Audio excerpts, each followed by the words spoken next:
Hi all, it's day 185 on Bible in 1 Year. Today just sort of do a quick summary of a couple of things I picked up, so it should be less than 5 minutes, you'll be pleased to know. First thing is in 2 Kings, and reading today was in 8:69 to 9:37. And we read today about various new kings of Israel, and then the death of Jezebel and the death of other kings as well. And the main thing I got today was about God's covenant, and we read first in 8:19 where it talks about the Lord didn't want to destroy Judah for the sake of his covenant he made with David, saying that that he didn't want to destroy him because he made a covenant with David and promised his descendants would continue to rule, shine like a lamp forever. And despite the latest sort of king coming in, Jehoram, I think that's how you pronounce it, didn't follow in the footsteps as his father and some of his forefathers before them, and but still God was still staying to his covenant and said, I'm still gonna allow David's descendants to be shining through, basically, which is amazing. There's obviously his grace and his mercy that he's allowed to go through. But even despite that, obviously it's still your actions. You still have to deal with the consequences for your actions, and so Joram did, and there were wars going on and so on.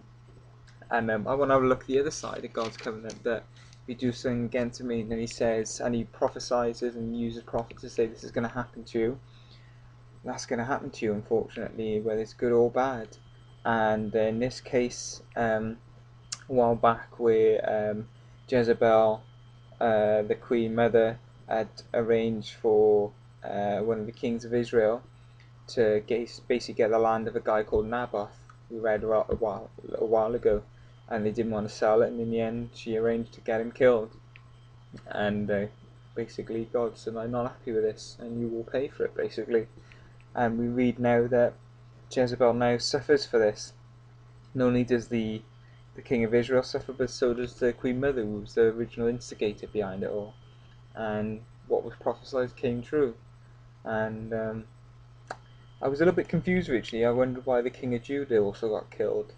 And I kind of felt that God sort of said to me, just be careful who the type of people who you hang around with. That if you hang around with people who get into trouble, then you're likely to get into trouble, and you'll maybe end up facing the consequences they do, even if you've done little wrong. So it's just a warning, just be careful who you bother with, and to live in a godly and right way. And just being careful what you fight for. We need to make sure we're fighting for the right things. Like Alan, I've heard him say before that there are many battles that years ago he would have died on a mountain for, and now he just leaves it go and let it go past, and that just comes with wisdom and knowing when's right to stand firm and when right just to let things leave them go, basically, and allow for practice of grace and mercy. Carrying on with day 185, going to the New Testament, which is Psalm 80 to 1 to 7. And the biggest thing I got from this today was about safety and the veil of protection that God gives over his children. And specifically we see about Paul. The situation here was there were some Jewish men who wanted to kill Paul. They didn't kill Paul, they didn't like him at all. And they were so fervent to do this, so they decided they were going to fast, and they weren't going to start eating until they'd actually killed him.